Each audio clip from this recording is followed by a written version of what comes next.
All right, everyone, we've had a miniature shakeup within the Democratic field. This is the sort of thing can happen, which is that Tom Steyer has jumped into the race in the immediate wake of Eric Swalwell jumping out.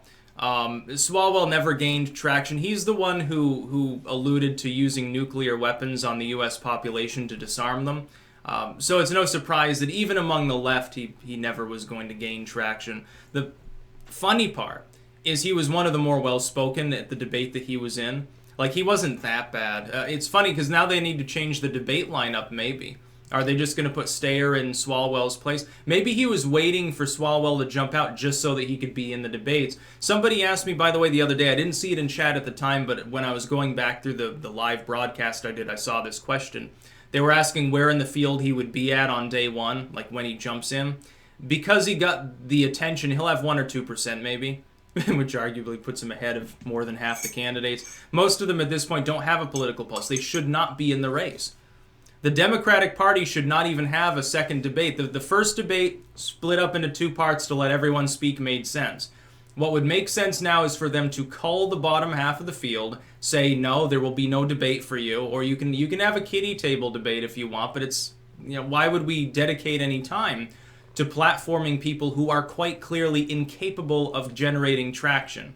If you didn't do well, it's like with Gillibrand. Gillibrand jumps in at 2%. She quickly falls. She's at basically 0. She didn't gain traction at the first debate. Why is she still in the race? Why is she still there? And Gillibrand is one of the more eminently qualified individuals there. She's got some experience. She sort of looks decent. She speaks decently. Julian Castro.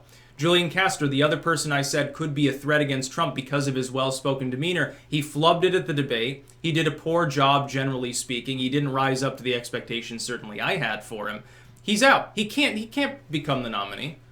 In order for anyone from the bottom half, at least, of the field to jump up high enough to be viable, you'd have to have the death of Joe Biden or something like that. Are they just sticking around like vultures, waiting for Bernie Sanders to have a stroke?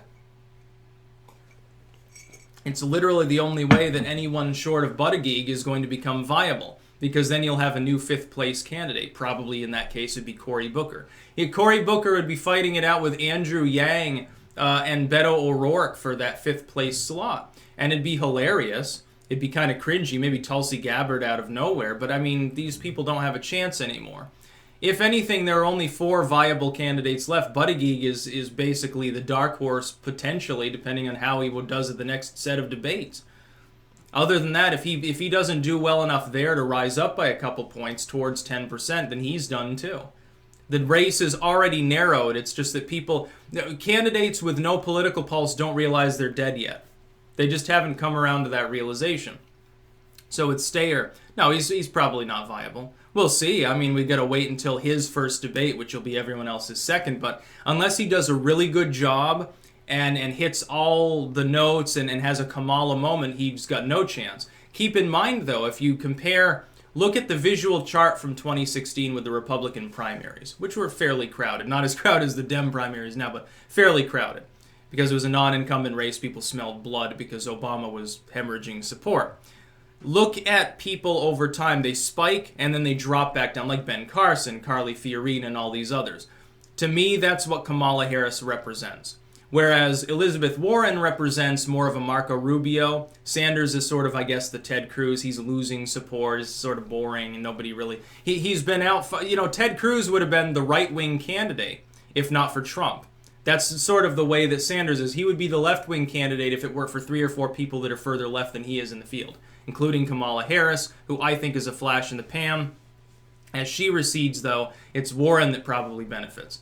By the way, Warren and Kamala Harris's crowds really don't seem to like each other because when you get the strong independent female platform, once people have chosen their strong independent, third waiver, they don't want any other strong independent woman to challenge them. They feel threatened personally, which is why if you look at second choicers among those who back Kamala, Warren's not even on the list.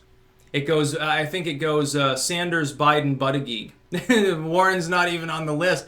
Now you'd think, well, if you're doing the female voting thing, that'd be the natural second choice. No, because it's like mindless minions. They've turned into Zergs, essentially. That's what happens. But Swalwell is out. He's never going to be credible. And the bottom half of the field should follow suit. Yeah, anyone short of the sort of Beto, Yang, Gabbard nexus should drop out at this point. There should only really be 8 or 9 people in the field at this point after the first round of debates. I think after the second debate, some people, their money will be completely expended and they'll have no choice but to drop out. Or they'll fundamentally end their campaign. They'll say, well, I'm still in it, but I'm not going to be campaigning. That sometimes happens, and that's basically, you can vote for me if you don't like any of these other turds. Not that they'll get many votes. And so for the 10 people in Iowa that still support me, please cast your ballot for me, because it doesn't matter anyway, because, Biden's probably a shoo-in. New polling out of Iowa shows Biden in the 30s. He's 15 points ahead of number 2 is Elizabeth Warren, I think. He's probably got Iowa if he grabs Iowa. Again, if he doesn't have a Biden moment, if he doesn't make any major mistakes, the clock is ticking. Each day brings us closer to the beginning states voting. Iowa's the big one for Biden. Just like for Warren, it would be Nevada. She can get knocked out there because of Native American ancestry. With Kamala, it's South Carolina. With Sanders, it is definitely New Hampshire. Sanders is behind in New Hampshire. He's in second place. If Sanders loses in New Hampshire, he should drop out the next day. Don't be a stubborn old jackass like you were in the last election, because then people will blame you when the Democrats lose. If only Bernie had dropped out gracefully when the time was right and quickly endorsed Joe Biden, we would have beaten Trump. It would probably be the news of the night when Trump wins re-election if he doesn't, which probably will happen. That's about all. Peace out.